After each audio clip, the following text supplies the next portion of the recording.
Anthony, what's going on, man? Man, life, bro. We're getting after life today. I'm putting my phone down so I can focus. Focus, man. Tell Scott to holla at me, man. Scott? No, it's Jay-Z. Jay-Z, on my bad. Jay-Z. It's a song with Maya. It's a song with Maya back when I was a young buckaroo. Man, it was Jay-Z and Maya. How do you not? It has like a dope beat that drops. Watch. Okay. Jay-Z and Play Maya. that. Best of Me, it's called. Look at it, bro. It's a good song. I'm gonna play it for people. Hold on, I'm gonna do it again. Here the whole. Oh, we gotta do it again. No Maya. You gotta add it. So let me go back. You know what though? We might not be able to play it. YouTube's gonna take this down in a heartbeat. We can't, huh? You can't play this. You speed it up, you can. I'm about to. Yes, y'all and Jigga Man be calling. All right, here we go. Oh, you know what? We're gonna take the audio. I'm gonna get you to rap it, and then we'll put it over. We could do that with a little Jay-Z. Go check it out. Jay-Z, don't sue me, man. Don't. I'm not trying to be you, bro. Hey, do your people know who I am? Am I just a random person? Those of you guys who don't know, I'm just random. This is Corey Agopian. Corey is my brand manager. He helps make sure I look good on social. What's going on, guys? Yeah. He's a phenomenal mind. We know each other over a decade now, man. Worked together. First, when I was in my gym, I used to train him as an athlete, and then he's progressed in his own career as I've progressed in my career. And now I trust him with making me come to life because he gets me, has an amazing skill and talent in what he does. And he had this cool idea of like, hey, we always record videos. So those videos you see of me like out walking the streets, he's on the other side of the camera. And he's like, hey, let's try something because not that I'm not genuinely me on the videos. Yeah. But there's a different energy you're going to get from those where I hit play and I just start talking to you to where like this is, which is off the cuff, man. You guys don't see the off-camera conversations. Yeah. We're putting the off-camera on camera. We're trying to. Bang. You got trying to. Trying to. On camera. This is a show. Did we name this show yet? No. But I think, what would be a great idea? Actually, we don't have ideas. What should we name the show? What do we name this? Yeah.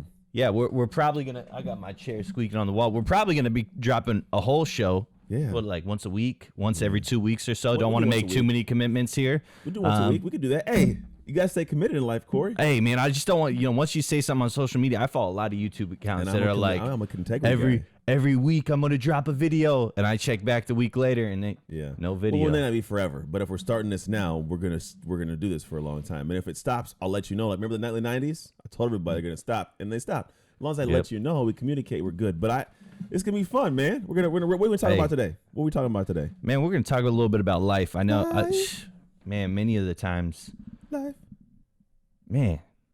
So yeah, just yesterday or 2 days ago. Let's go. So like, I was stressing out over all types of stuff, and I was like, I called you up, and I'm like, man, my car is broken. My camera. I ordered the wrong camera. We're using great cameras, by the way, but I ordered the wrong one. Shout out to Sony and Canon. And you were just telling me different things about how to just like push through. I was push through. At the end of the day, here's the thing. So Corey had some situations where he had clients that he had worked with where he didn't do a bad job at all, but the camera that he got was supposed to do something and didn't do it. Then his car is broken down. And then the videos he does for me, some of the captions we couldn't get to work. And so there's a lot of little nuances. And in those moments, the most important thing for me as an individual is not to stress him out more by getting mad. Because when you have somebody trying to do something and you're stressing them out, it pushes the result you want from them farther away. So what I choose to do is like, hey, relax, bro. Because I know if I can help him relax, he'll get normalized quicker, which means we'll get more out of him later. So I always just step back and say, all right, he's stressing out. How can I help relieve the stress? And a lot of it is just clarity. Like, breathe. Life's not going to end. You're going to be okay. Communicate with these people. Navigate it now. In the future, you can ward it off.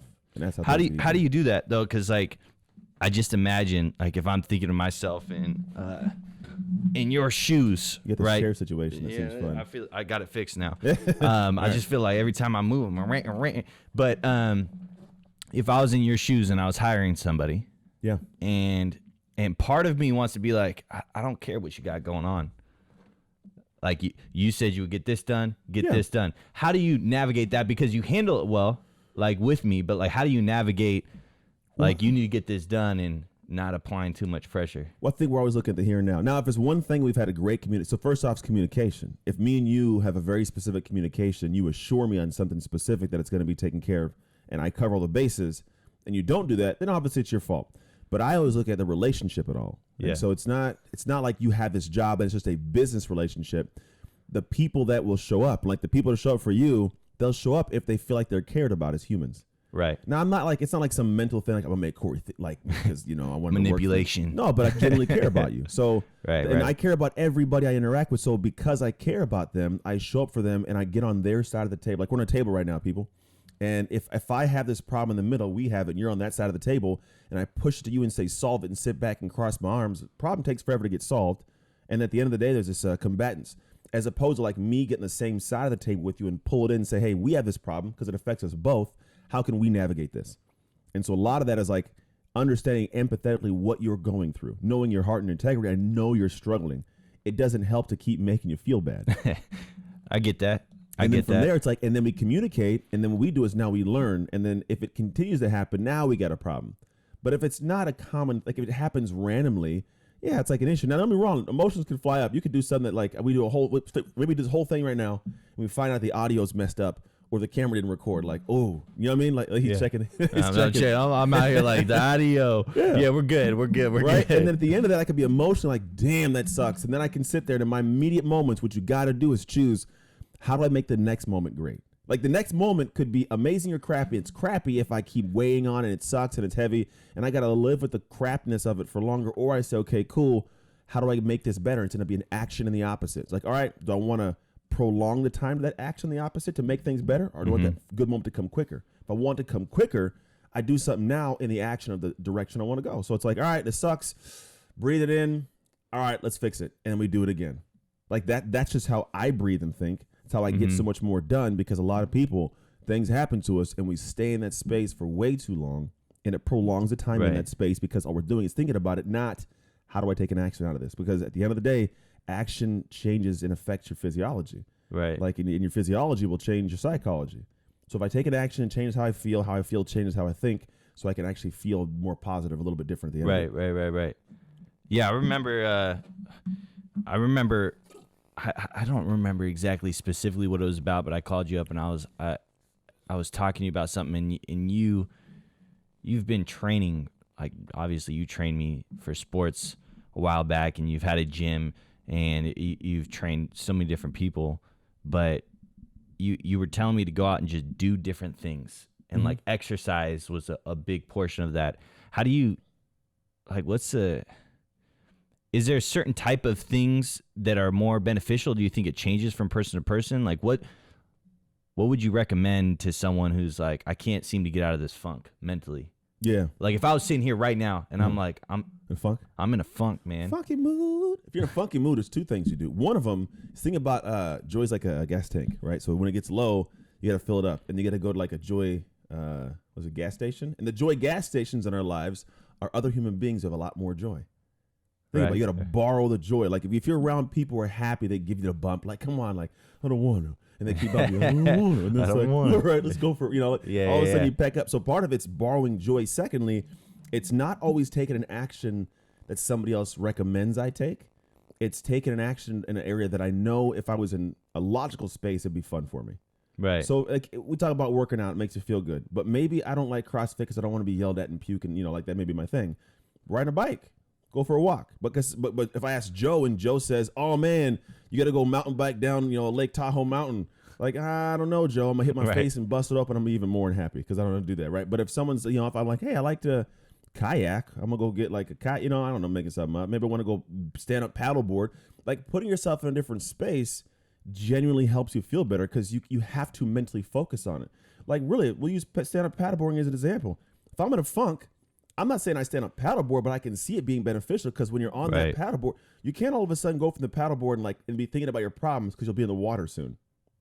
But if I'm standing up, I'm moving, I'm working, I get to focus on keeping my balance. So if I'm focused on keeping balance, I'm not focused on the problem anymore. And then I get to see a cool scenery, and I get to see the water, and like now I'm in this different space, and I come back and I'm like, I feel better. And when you have that perspective of feel better, the energy rolls in a different direction. Now I can actually do actions to come out of that place.